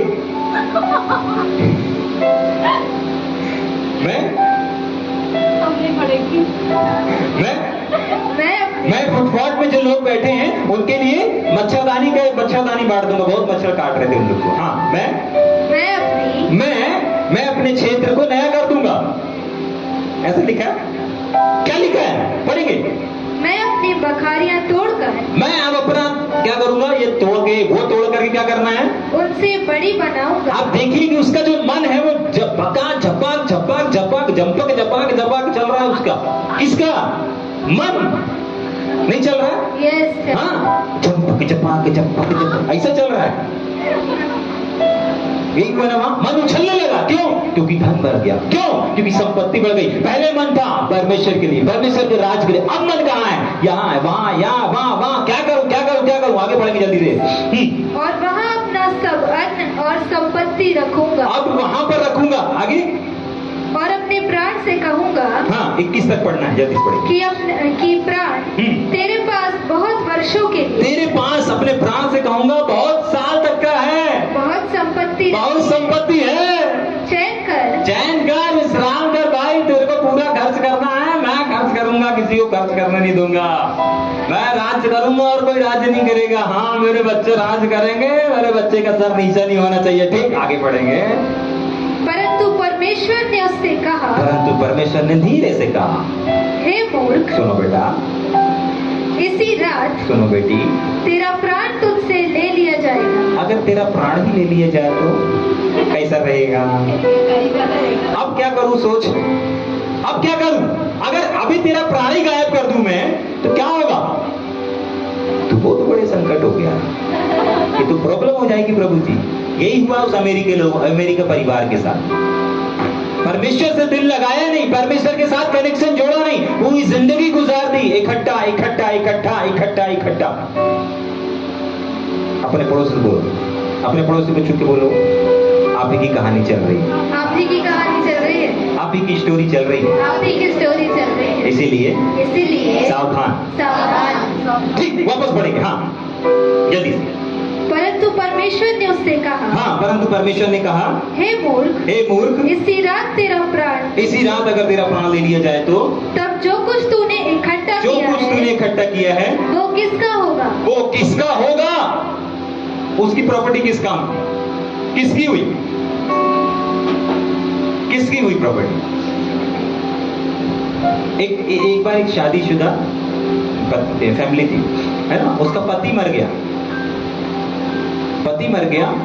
उसके बाद उन्होंने शादी किया और शादी करने के बाद जो उनके बच्चे अच्छे थे, उन्होंने देखा कि यार पति आ गया, ठीक है, लेकिन बच्चे बड़े हैं, बच्चे बड़े हैं, इनके भविष्य के लिए हमें कुछ करना चाहिए, तो दोनों मिल करके बहुत परिश्रम करते हैं, बहुत परिश्रम करते हैं, बहुत पैसा कमाते हैं, बहुत पैसा कमाते हैं, जाग रहे हैं, अपने बच्चों को अच्छे एजुकेशन दे देते हैं। सुनिए ध्यान से, एक दिन उनको अटैक आता है। क्या आता है? अटैक आता है और डॉक्टर बोलता है कि आपका इलाज है, अटैक का इलाज है ना? नहीं है, 1 स्टेट 2 स्टेट उसके बाद कवर कर सकते हैं, नहीं तो नहीं कर सकते ना, ठीक है। तो बता देता है कि भाई सिग्नल ऐसा है। तो जिस दिन उनको इस संसार से जाना रहता है, उनके बच्चे उनके पास नहीं रहते। दूसरा, जो वहां पर मौजूद रहते हैं, बहुत बड़े लोग रहते हैं ना, बहुत बड़े लोग रहते हैं, जो मौजूद रहते हैं वो उनसे बोलते हैं कि देखो हमने पूरा जीवन धन कमाने के लिए लगाया, हमारे पास बहुत धन है, एक को अटैक और एक को बीमारी। बोलते हैं ठीक है, हमारे घर में जितना भी सोना रखा है सब लेकर के आओ। बीच में खाट लगा देते हैं, उस खाट में वो दोनों लेटे रहते हैं, जाने वाले अंतिम सांस चल रही है। बोलते सारा सोना लेके आओ, सारा सोना लाया जाता है, सारे कर्मचारी लोग सारा सोना सामने ला करके रखते हैं। फिर बोलते हैं वहां कैश रखा है, इधर कैश रखा, उधर कैश रखा, वो भी लेके आओ। सब लोग जाते हैं, कैश लेकर के आते हैं, वहां रख देते हैं। फिर बोलते हैं हमारी कुछ जमीनें हैं, तिजोरी में पेपर रखे हैं, वो सब लेकर के आओ। फटाफट नौकर लोग जाते हैं, चाबियां भी देते हैं उनको, वो लोग जाते हैं लेकर के आते हैं, और सारा मतलब वो जो बेड है उनके चारों ओर धन संपत्ति से क्या हो जाता है, भर जाता है। वो हॉल जहां पर उनको रखा जाता है बेड में, उसके चारों ओर पूरी संपत्ति है, डायमंड है, सोना है, गोल्ड है, चांदी है, सब कुछ है, प्रॉपर्टी के भी सब कुछ है। तब वो दोनों अंतिम सांस जाते जाते बोलते हैं हमने सब कुछ कमाया, लेकिन अपने लिए ना प्रेम को कमाया, ना परमेश्वर को कमाया, और ना ही एक अच्छे जीवन को कमाया। आज हमको कोई बचा सकता है तो वो परमेश्वर है, आज अगर हमको कोई बचा सकता है तो वो प्रेम है, आज अगर हमारे साथ किसी को होना है तो वो हमारे बच्चे हैं, लेकिन कोई नहीं है। और उन्होंने भी एक ही बात को बोला और एक ही लाइन को बोला कि अपने लिए पृथ्वी में उन लोगों को, जो लोग वहां मौजूद थे, उनको सीख दे करके जा रहे हैं। याद रखना, अपने लिए पृथ्वी पर धन इकट्ठा मत करना, धन कमाने के लिए परिश्रम करना, परिवार को पालने के लिए परिश्रम करना, धनी होने के लिए कदम मत बढ़ाना। इकट्ठा करने के लिए प्रयास मत करना कि नहीं मुझे इकट्ठा करना है। हमने देखा कि इकट्ठा करने के परिणाम क्या होते हैं, इकट्ठा करने का रिजल्ट क्या होता है। परमेश्वर तो खुद चाहता है कि आप काम धंधा करके काम करें, सेवा करें, बस इकट्ठा के खिलाफ है परमेश्वर। इकट्ठा मत करो। ये जो इकट्ठा करना है ये आपको परमेश्वर से अलग कर देगा और उस संपत्ति से जोड़ देता है, उस धन से जोड़ देता है, उस चीज से जोड़ देता है जिससे आप मोहब्बत करने लगते हैं। और एक चीज है जो पीछे छूट जाती है और वो है परमेश्वर और परमेश्वर का प्रेम। और अगर आपको इस प्रेम से बना रहना है ना, तो वो धन, वो संपत्ति, वो प्रॉपर्टी, वो तमाम चीजें आपका पीछा करते हुए आपके पीछे आएंगे। क्यों? क्योंकि आप अपने परमेश्वर के पीछे हैं, आप अपने खुदा के पीछे हैं। और जब आप अपने खुदा के पीछे है ना, तो सारी चीजें आपके पीछे आएंगी। मत्ती रचित समाचार में 6वें ही अध्याय में लिखा हुआ है कि पहले अपने परमेश्वर के राज्य, परमेश्वर की धार्मिकता, परमेश्वर के काम, परमेश्वर की सेवा, इसके पीछे भाग, तब सारी वस्तुएं तेरे पीछे भागना शुरू हो जाएंगी। मुझे मालूम है कुछ लोगों को कड़वा लग रहा है, लोगों के चेहरे बता रहे हैं, लेकिन मैं आपको बताना चाहता हूं कि आज ये चीजें आपके जीवन में एक प्रकाशन को लेकर के आएंगी। आगे पढ़ेंगे जल्दी से। इब्रानियों की पत्री 13 अध्याय उसका 5 वचन और एक जन याकूब भी निकाल के रखेगा। इन 2 वचन को पढ़ के अपन खत्म करेंगे। यस, इब्रानियों 13 उसका 5 वचन। इब्रानियों 13 का 5। यस, तुम्हारा स्वभाव लोभ रहित हो, मतलब बिना लोभ के। आपको मालूम है जब हम धनी होने के लिए कदम बढ़ाते हैं ना, सेविंग करने के लिए आगे बैठते हैं ना, तभी पता है क्या चीज होता है, हमारे अंदर लालच घुस जाता है। और परमेश्वर लालच से दूर रहने के लिए बोल रहा है, ना कि लालच से भरने के लिए कह रहा है। वो 800 रुपए वाला, जो 800 रुपए 500 रुपए मजदूर ना, वो धनवान नहीं है, लेकिन वो पता है पूरी शिद्दत से, पूरी दीवानगी के साथ अपने काम के प्रति ईमानदार है। मुझे उठना है, रात में कितना भी मैं टॉनिक पी लूं, कितना भी मैं पकुआ पी लूं, कितना भी मैं नशा कर लूं, कितना भी मैं लड़ाई झगड़ा कर लूं, मुझे सुबह उठ के जाना है, मुझे सुबह उठ के काम में जाना है, मेरी नौकरी इंतजार कर रही है। क्यों? क्योंकि उसको मालूम है अगर नहीं जाऊंगा क्या होगा, शाम को पहुआ नहीं मिलेगा, शाम को राशन नहीं आएगा। जो एक मिडिल क्लास की आवश्यकता रहती है ना, आपने देखा ना, हाँ वो चीजें नहीं मिलेगी। लेकिन जिसके पास बहुत होगा ना, वो निस्फिकर रहेगा। आपको मालूम है ऐसी ही दीवानगी जैसे ये 800 रुपए के लिए इस मिडिल क्लास व्यक्ति के अंदर है कि नहीं, मैं नहीं जाऊंगा तो मेरा काम नहीं बनेगा, नहीं जाऊंगा तो मैं चल नहीं पाऊंगा। ऐसे ही दीवानगी परमेश्वर चाहता है कि अगर मैं नहीं इससे जुड़ूंगा, मैं परमेश्वर की नई इबादत करूंगा, नहीं मैं परमेश्वर के लिए नहीं झुकूंगा, नहीं मैं परमेश्वर के काम को नहीं करूंगा, मैं वहां नहीं जा पाऊंगा, मैं प्रभु से मिल नहीं पाऊंगा, मेरा रिश्ता टूट जाएगा, मैं प्रभु के साथ बना नहीं रह पाऊंगा। यही चीज, यही दीवानगी हमारे अंदर होनी चाहिए। और यही वजह है जो परमेश्वर आज हमारे अंदर डालना चाहता है कि धन इकट्ठा मत करो, धन इकट्ठा मत करो, धनी होने के लिए कदम मत बढ़ाओ। परमेश्वर का वचन कहता है मैं सब जरूरत को पूरा करूंगा। मुझ पे भरोसा करो ना, यही तो फेथ का जीवन है, यही तो विश्वास का जीवन है। आपकी नौकरी पे भरोसा किया तो क्या भरोसा किया, अपनी फैक्ट्री पर भरोसा रखा तो क्या भरोसा किया, क्या विश्वास किया, ठीक है कि नहीं? अपनी सैलरी पर डिपेंड रहे तो क्या अपनी सैलरी पर डिपेंड रहे, ठीक है कि नहीं? अपनी सैलरी आएगी तब काम होगा तो क्या परमेश्वर पर डिपेंड रहे? नहीं, आप परमेश्वर पर डिपेंड नहीं है, आपका भरोसा परमेश्वर पर नहीं है। हाँ, आप इसलिए प्रभु से जुड़े हैं क्योंकि आपके अंदर ये चीज आ चुकी है कि नहीं, परमेश्वर ने मुझे अच्छा व्यवसाय दिया है बस इसीलिए। नहीं, परमेश्वर इससे भी एक नेक्स्ट लेवल में आपको ले जाना चाहता है, और वो है निर्भरता का जीवन। निर्भरता का जीवन। जाग रहे? एक वचन परमेश्वर ने कहा जब यीशु मसीह ने पहली टीम को तैयार किया। अगर इसके 10 अध्याय में देखेंगे, ये हमारा विषय नहीं था लेकिन हम फिर से आएंगे यहाँ पर और वापस फिर जाएंगे, ठीक है? 10 अध्याय में आएंगे। वहां पर जब यीशु मसीह ने पहली टीम को तैयार किया, 10 लोगों की जब पहली टीम को तैयार किया, तो उसके हम 10 अध्याय के अगर उसके 9 वचन को पढ़ेंगे, 9 और 10 वचन को पढ़ेंगे तो वहां पता चलेगा कि यीशु मसीह ने क्या किया। पढ़ेंगे क्या? मत्ती 10 का 9 और 10। हाँ, अपने पटुकों में, अपने पटुकों का मतलब मालूम क्या होता है? हाँ, पर्स। ठीक, आगे? ना तो सोना मतलब अपने पास में ना तो सोना इकट्ठा करो, ना चांदी इकट्ठा करो, ना धन पैसे कुछ मत रखो। आगे? ना रखना। हाँ, आगे? मार्ग के लिए ना झोली, रास्ते के लिए झोली। हाँ भैया, पटुआ अलग हो गया, झोली अलग हो गया। झोली पता है किस चीज को दर्शाती है? हाँ, बैग को दर्शाती है। ठीक है, मैं बताता हूँ ना, जब मेरी नानी जिंदा थी तो मेरी नानी जब जिंदा थी तो मेरी नानी यहाँ अपने कमर में एक छोटी सी थैली रखा करती थी, और उस थैली में कुछ पैसे रखे रहते थे, उनकी कुछ सामग्री रखी थी, और वो बढ़िया कमर में खोस करके रखती थी। ठीक है, कहीं जाती थी उसको लेकर के जाती थी, कोई कुछ देता था उसमें रख लेती थी। ठीक है कि नहीं? समझ में आ रहा है? पर्स अलग चीज हो गया और थैली अलग चीज हो गई। थैली की हम कहीं से अपेक्षा कर रहे हैं कि हमको मिलेगा और हम उसमें रखेंगे। परमेश्वर स्टोर करने के विरोध में है। क्यों परमेश्वर ने पर्स ले जाने मना किया? क्यों परमेश्वर ने अगर कहीं जा रहे हो तो एक झोली ले जाने के लिए भी मना किया कि नहीं, हमको कुछ वहां से मिल जाएगा? स्टोर, प्रभु नहीं चाहता कि हम ना स्टोर करें। पढ़ेंगे क्या आगे? मार्ग के लिए ना झोली। हाँ, यहाँ पर सेवकाई का जीवन शुरू होने जा रहा है इनका। कौन सा जीवन? सेवकाई का जीवन शुरू होने जा रहा है। और सेवकाई के जीवन में सबसे पहले तो हमें सेवकाई के लिए धन की आवश्यकता है, नहीं है? फिर प्रभु क्यों यहाँ झूठ लिख रहा है? प्रभु बोल रहा है तुम्हें जो चीज चाहिए ना वो मैं दूंगा, धन नहीं देगा। तुम्हारा धन नहीं देगा, मैं दूंगा।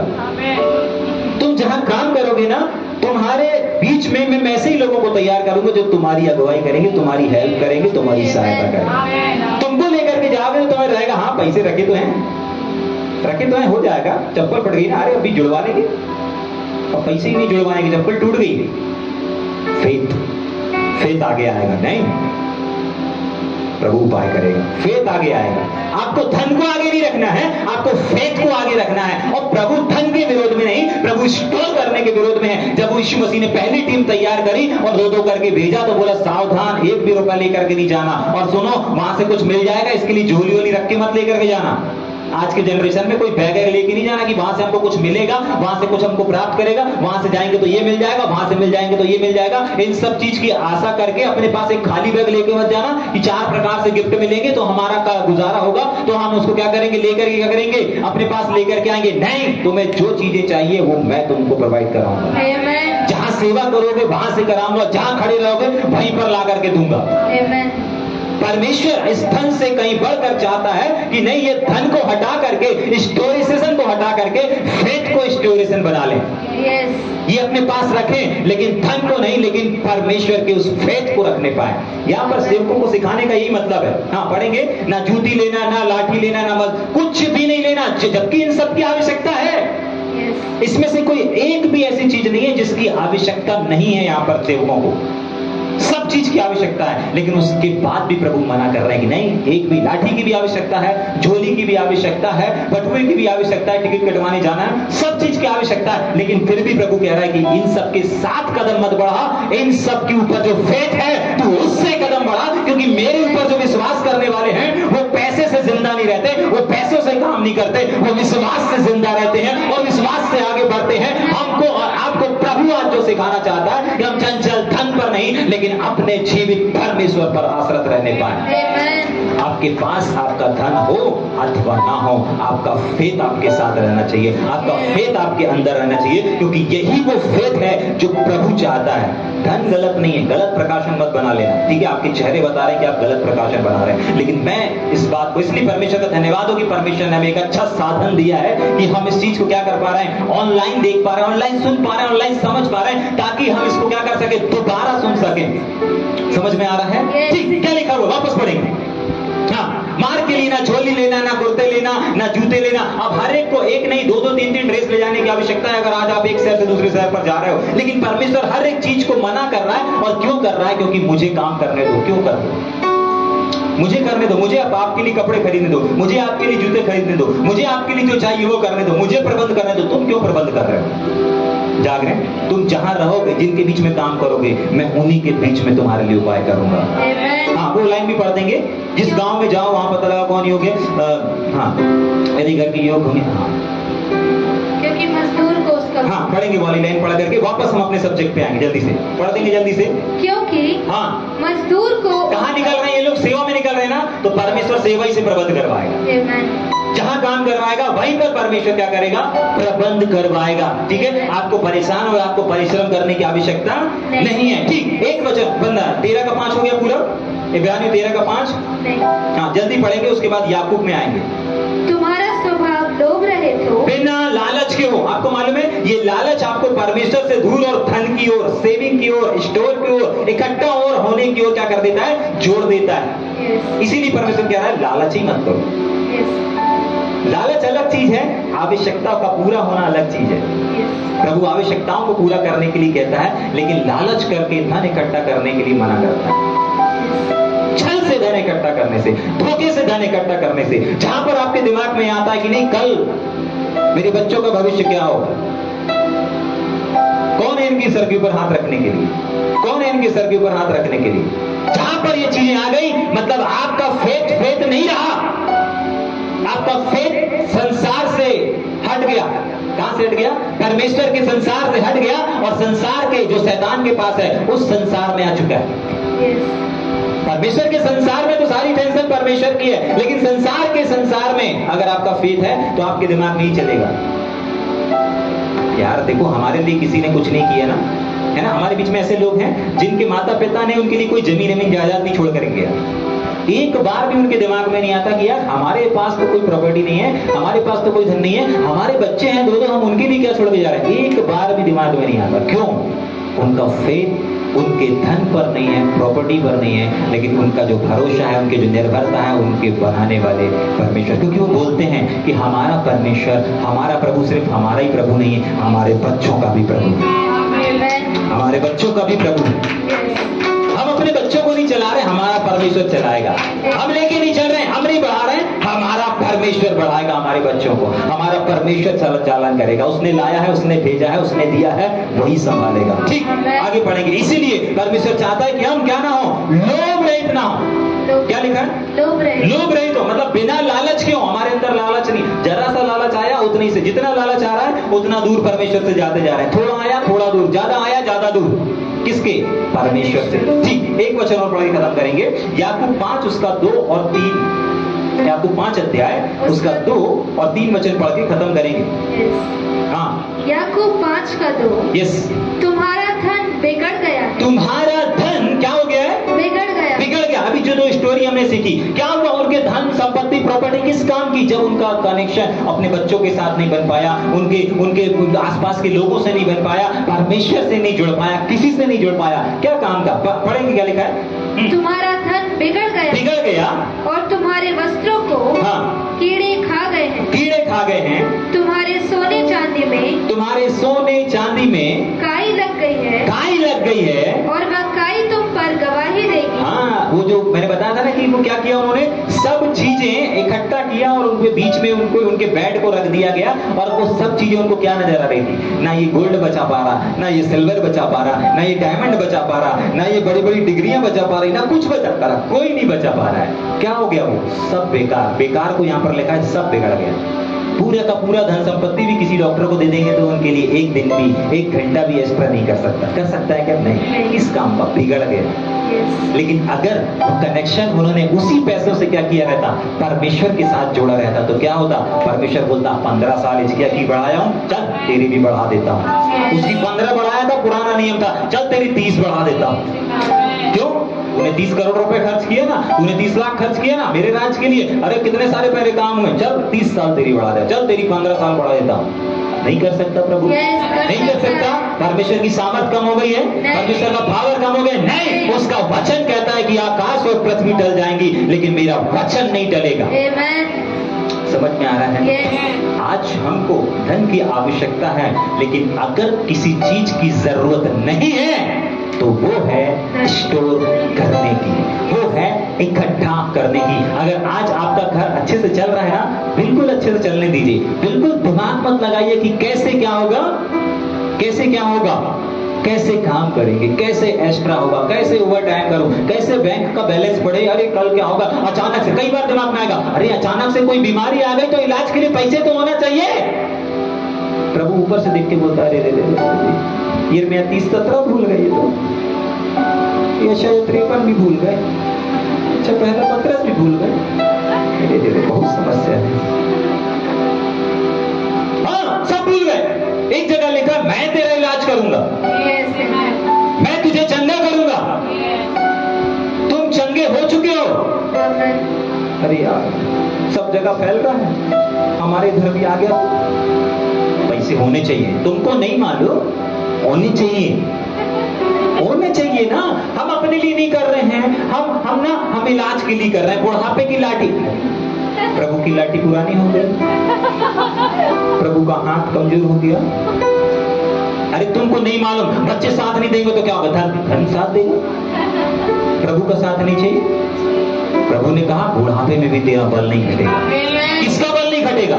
जो अपने परमेश्वर से जुड़ा रहेगा, जो अपने परमेश्वर को समय देगा, उस व्यक्ति का बल घटेगा ही नहीं।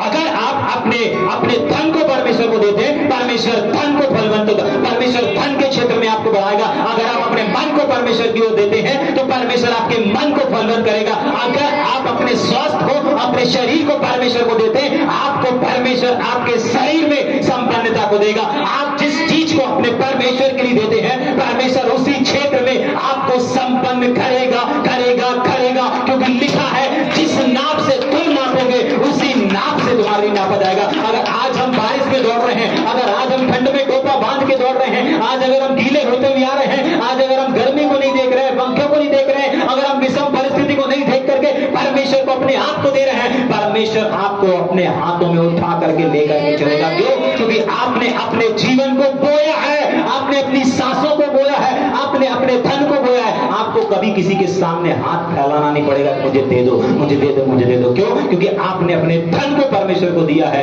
अगर आपने अपने मन को परमेश्वर को दिया है, याद रखिएगा, कभी भी आपका मन भटकेगा नहीं, कभी भी आपका मन यहां से वहां नहीं जाएगा, कभी भी आपका विश्वास रूपी जहाज डूबेगा नहीं। क्यों? क्योंकि आपने अपने मन को परमेश्वर की ओर लगा करके रखा है। क्योंकि आपने जब मन को बोया है, परमेश्वर आपके मन की हिफाजत करना और परमेश्वर आपके मन को फलवंत और आशीषित करना जानता है, जानता है, जानता है। परमेश्वर अगर किसी चीज के खिलाफ है, वो सिर्फ इस चीज के। क्यों परमेश्वर ने पुराने नियम में कहा? क्यों कहा? मैं चलन रखने वाला परमेश्वर हूं। मुझे छोड़ किसी को ईश्वर करके ना मानना। आज लोगों का ईश्वर क्या बन चुका है? धन बन चुका है। कुछ भी खरीदना है, पैसा है ना, जा पैसे ले ले, फिर से जा ले ले, अलमारी से ले ले। क्या चाहिए? अच्छा क्या खरीदना है? ये ले ले, जा ले। कितना चाहिए? ये चाहिए। क्या करना? रिचार्ज कराना? ले पैसे ले जा। कितना चाहिए? 500 का ले जा। क्या चाहिए? आइसक्रीम ठेला वाला है, ले। हर चीज के लिए आप प्रभु के पास जा कब रहे हो? प्रभु के पास आंसू कब बह रहे हैं? प्रभु कहता है मैं छोटी छोटी चीजों की तुम्हारे लिए करूंगा। हम हर चीज के लिए पैसे ले ले बेटा। हाँ क्या करना? हाँ ये दे, ला नंबर बता, ट्रांसफर कर देना। हाँ मम्मी पैसे का दाम है, ठीक है। क्या चाहिए बेटा? कुछ नहीं, एक बैग पसंद आया था, कितने का? 7,000 का। अच्छा ठीक बेटा, नंबर बता, भेज दे रहा हूँ। क्यों भेज बेटा? क्या हो रहा है? वो बच्चा प्रभु से कब जुड़ेगा? क्या सिखाना है आपको? क्या चाहिए? 7,000 का बैग चाहिए? 700 का बैग चाहिए? माता पिता बनिए, वो वाले माता पिता जो अपने बच्चों को परमेश्वर से जोड़े। क्या चाहिए? 7,000 का बेटा, 70,000 का भी मिलेगा। परमेश्वर के सामने घुटने टोक, परमेश्वर के सामने बैठ, उसके सामने हाथ फैला। वो सिर्फ मेरा प्रभु नहीं है, मेरे इकलौते का प्रभु नहीं है, सिर्फ तेरे मम्मी पापा का प्रभु नहीं है, तेरा भी परमेश्वर है। अगर वो मेरे जीवन में काम कर रहा है, मेरे जीवन में काम करके अगर तुम लोगों को दिया है, तो तुम्हारी जरूरत को पूरा करेगा। मांगो बेटा, प्रार्थना करना सीखो, प्रभु से जुड़ो, माता पिता पर आश्रित मत रहो। सैलरी नहीं आ रही मम्मी, आप भेज दो बेटा, हम आज भेज देंगे, कल फिर नहीं है, अगले महीने क्या करोगे? मम्मी कल भी, अगले महीने भी भेज देना। नहीं, परमेश्वर से बोलो, हर रुकावट को दूर करे। परमेश्वर से बोलो बेटा, परमेश्वर करेगा। परमेश्वर इस जीवन को चाहता है। हमारे बीच में ऐसे लोग हैं, अगर किसी को नौकरी भी, आइसक्रीम भी चाहिए, उनको बोला जाता है परमेश्वर से प्रार्थना करो। परमेश्वर आपको, आपके डैडी को बोलेगा कि प्रभु आपके डैडी के पास परमेश्वर प्रबंध करेगा। क्या चाहिए? बैग चाहिए? परमेश्वर से बोलो, प्रभु मुझे बैग चाहिए, मेरा बैग फट गया है। मम्मी पापा से मत बोलो आकर के, मम्मी पापा बैग फट गया है, पहले घुटने तोड़ो। नया बैग चाहिए ना, स्कूल का बैग चाहिए, परमेश्वर से बोलो, परमेश्वर प्रबंध करेगा। परमेश्वर सिर्फ तुम्हारे मम्मी पापा का परमेश्वर नहीं है, तुम्हारा परमेश्वर तुम्हारा भी परमेश्वर है। किस चीज की कमी है? किस चीज की कमी है? मुझे बताओ। तिजोरी को मत बताओ, अकाउंट का बैलेंस मत चेक करो, मुझे बताओ। आइए थोड़ी देर अपनी आंखों को बंद करें।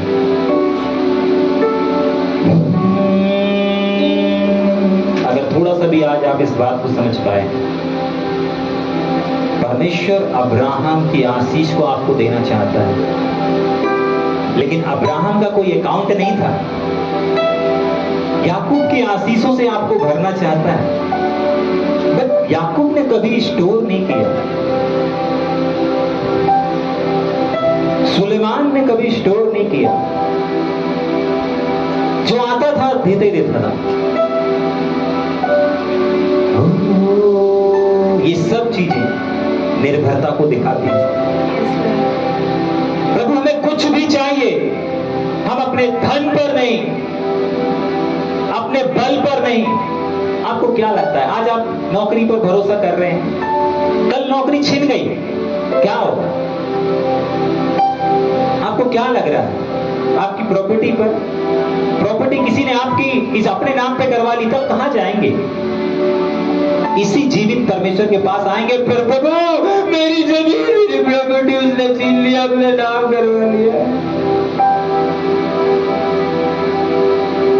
परमेश्वर का वचन कहता है प्रार्थना करो कि परीक्षा में ना पड़ो। परीक्षा में पढ़ने के बाद अगर प्रार्थना किया तो क्या किया? परमेश्वर कहता है जाने से पहले करो, मेरे कामों को, मेरे राज को, मेरे बारे में तो सोचो, मेरे भवन के बारे में तो सोचो। क्या ये समय हमारे घर, छत वाले घर, ऐश और आराम, डल्लम के गद्दों पे रहने का समय है? नहीं, परमेश्वर कहता है रहो, लेकिन अगर मेरा भवन उजड़ा पड़ा है, मेरा काम रुका हुआ है, मेरी सेवकाइयां रुकी हुई हैं, तुम कैसे नींद ले सकते हो? कैसे सो सकते हो? आज प्रभु चाहते हैं आप अपने फेथ को धन से हटा करके, वो चंचल है, वो धन जिसको कीड़े खा जाते हैं, उससे हटा करके वो जो आपको डिक्शनरी के करीब तो ले जाता है, आपकी डिजायर को प्राप्त तो करा देता है, लेकिन आपको आपके परमेश्वर से दूर कर देता है। प्रभु चाहते हैं आप उस परमेश्वर पर आश्रित रहें, उस परमेश्वर पर जो हमारे सुख के लिए सब कुछ बहुत ऐसे दे सकता है। सब कुछ उसने वादा किया है। दूसरा कोरिन्थी किताब उसका 8 अध्याय उसके 9 वचन में उसने वादा किया है। दूसरा कोरिन्थी 8 अध्याय उसके 9 वचन में, दूसरा कोरिन्थी 9 अध्याय उसके 8 वचन में उसने वादा किया है, मैं तुम्हारी आवश्यकता के लिए सब कुछ तुम्हें बहुतायत से दे दूंगा। लालच नहीं करना, इकट्ठा करने की ओर, सेविंग करने की ओर ध्यान नहीं देना। तुझे जो जो चाहिए, खाने को, पीने को, रहने को, आने के लिए, जाने के लिए, हर एक चीज को करने के लिए मैं दूंगा। लालच मत कर, इकट्ठा करने की ओर ध्यान मत दे। आइए अपनी आंखों को बंद के अपने हाथों को उठाएंगे, अपने हाथों को उठाएं, प्रार्थना करेंगे और प्रभु से कहेंगे, प्रभु हाँ, आज तक मेरा भरोसा धन पर था। प्रभु मुझे कुछ खरीदना था, मैं सिर्फ एक ही चीज को देखता था। अभी मेरे पास पैसे नहीं है, मैं नहीं खरीद सकता। मेरे पास पैसे आएंगे तो मैं खरीदूंगा, मेरे पास पैसे आएंगे तो मैं कर पाऊंगा। नहीं, प्रभु कहता है मुझे करने दो, मुझे करने दो, मुझ पे तो डिपेंड हो जाओ, मुझ पर तो निर्भर हो जाओ।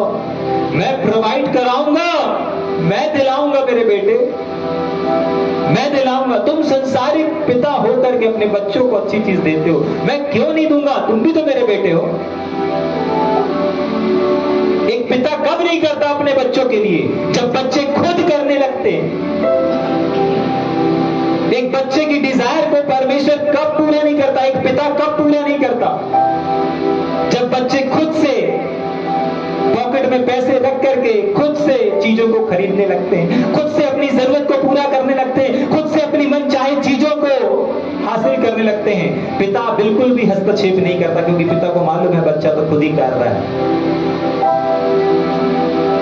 बच्चा परेशान होकर कर रहा है, बच्चा दर्द सह करके कर रहा है। आपका पिता दुखी है, आपको दुख में देख के, आपको संघर्ष करते हुए देख के, आपको 200-500 रुपए की नौकरी करते हुए देख करके प्रभु को तकलीफ हो रही है, क्योंकि वो आपका पापा है, वो आपका डैडी है।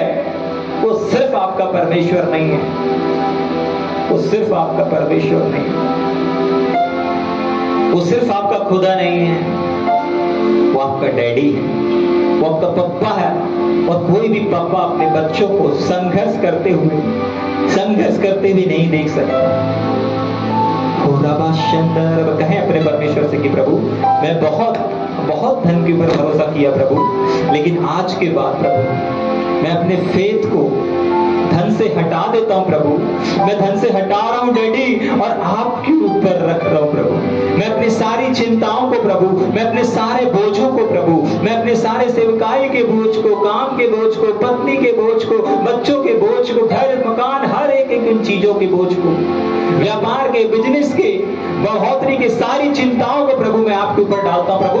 मुझे अगर एक घड़ी भी खरीदना है प्रभु, मैं आपसे मांगूंगा। मुझे एक पेन भी खरीदना है प्रभु, मैं आपसे मांगूंगा। मुझे एक कार भी खरीदना है प्रभु, मैं अपने अकाउंट को चेक नहीं करूंगा, मैं आपको बोलूंगा प्रभु मुझे आपसे चाहिए, मुझे आपसे चाहिए प्रभु, मुझे आपसे चाहिए।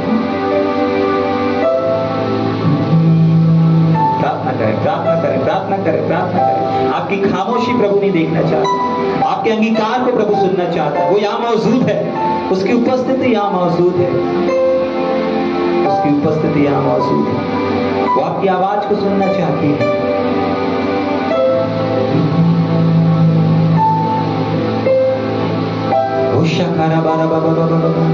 कोई भी शांत न रहे। अगर आप आपके अंदर थोड़ा सा भी प्रकाशन गया है, परमेश्वर धन देने वाला परमेश्वर है, परमेश्वर संपत्ति देने वाला परमेश्वर है, परमेश्वर बढ़ाने वाला है, लेकिन परमेश्वर जलन रखने वाला परमेश्वर भी है। परमेश्वर को बहुत जलन होती है जब हमको कुछ भी चाहिए, हम अपने अकाउंट को देखते हैं, हमें कुछ भी चाहिए हम अपने पॉकेट को देखते हैं, हमको हमें कुछ भी चाहिए हम अपनी तिजोरी को देखते हैं। प्रभु कहता है कि इन सबको मत देखो मेरे बेटे, मुझे देखो, मुझे देखो, मेरे पास। उसका वचन कहता है मेरे परमेश्वर के हाथ में धन, महिमा, संपत्ति सब कुछ है, मुझे देखो मेरे बेटे। क्या चाहिए? क्या चाहिए? घर चाहिए, नया घर चाहिए, दूंगा ना, मुझे देख तो सही, मुझे देख, देख वहां फैला के रखा हूं, देख देख अब्राहम की आशीष है, तेरे लिए है, तेरे लिए है, तेरे लिए है, देख तो सही, देख तो सही। कहां देख रहा बेटे? कहां देख रहा है? कहां देख रहा है? गोल्ड की ओर देख रहा है? नहीं नहीं, वहां नहीं है। अकाउंट की ओर देख रहा है? वहां नहीं है बेटे, वहां मत देख, वहां मत देख, वहां मत देख, मेरी ओर देख, मेरी बाहों की ओर देख। ओ शाखा धारा बड़ा, अभी भी परमेश्वर अपनी बाहों को फैला करके आप ही का वेट कर रहा है कि आप कब उससे कहेंगे, कब उससे कहेंगे। निर्भर हूं मैं तुझ पर प्रभु, आसरा मेरा तू ही प्रभु। वो आपके बोलने का इंतजार कर रहा है कि कब बोलेगी मेरी बेटी, कब बोलेगा मेरा बेटा,